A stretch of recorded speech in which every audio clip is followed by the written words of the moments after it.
Bonsoir Christopher Fomunio, merci beaucoup d'avoir accepté notre invitation sur France 24. 55 milliards de dollars d'investissement sur 3 ans annoncés hier à ce sommet. C'est un virage à 180 degrés dans la politique américaine vis-à-vis de l'Afrique. Sûrement parce que le président Joe Biden souhaiterait évidemment se distinguer par rapport à son prédécesseur Donald Trump, qui avait des relations très difficiles avec les pays africains et notamment les chefs d'État africains. Donc, c'est une démarcation nette et claire et je pense que le message va passer auprès des invités de Joe Biden.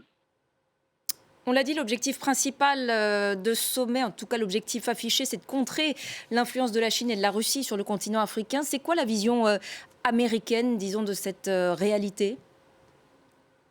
Effectivement, je pense que ceux de l'administration vous diront qu'ils ont une politique africaine qui est beaucoup plus holistique, donc beaucoup plus compréhensive et qui contient des piliers relatifs aux questions de la sécurité, aux questions des changements climatiques, aux questions de la bonne gouvernance et de la sécurité, et que le volet de la géopolitique par rapport aux relations avec la Russie ou la Chine est vraiment secondaire.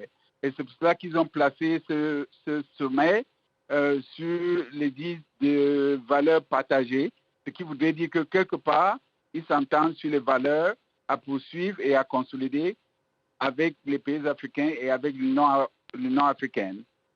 L'Afrique, on le sait, c'est aussi un énorme marché, des opportunités commerciales gigantesques, un continent également très riche de ses ressources. C'est cela aussi que les États-Unis cherchent dans cette relation ?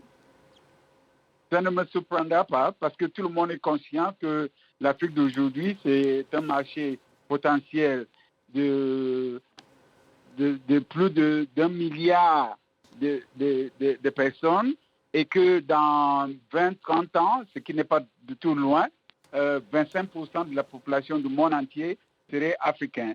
Donc, je crois que toute puissance économique et autres a intérêt à maintenir et à entretenir de bonnes relations avec le continent africain qui est un marché potentiel énorme, surtout que le continent vient aussi d'adopter son modèle de libre-échange entre les pays africains, ce qui va renforcer davantage le poids de ce marché sur le plan mondial.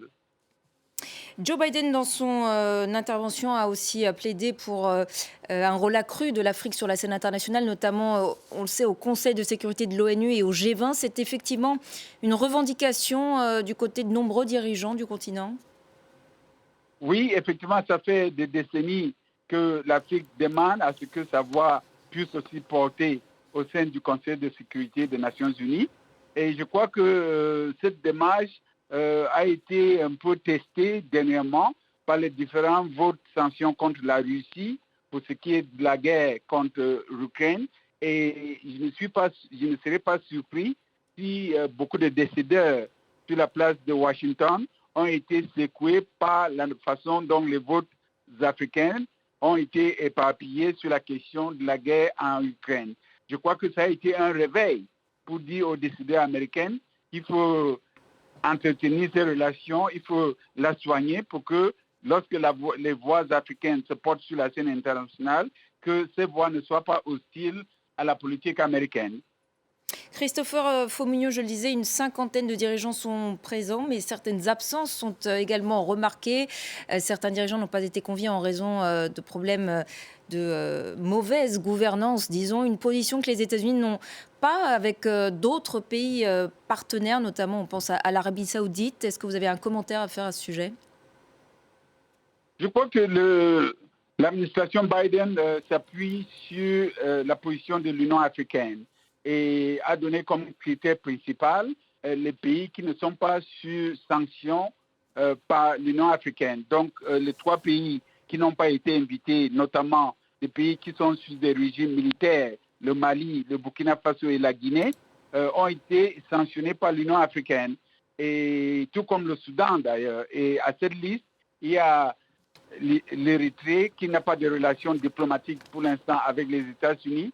Et effectivement, ça fait que 49 pays ont été invités. Et si ça correspond aux critères de l'Union africaine, c'est parce que dans la politique de l'administration Biden, il y a un intérêt à ce que l'Union africaine soit consolidée et sur des bases partagées. Par exemple, la charte de l'Union africaine qui pose déjà des conditions de participation de différents chefs d'État dans les rencontres de l'Union africaine.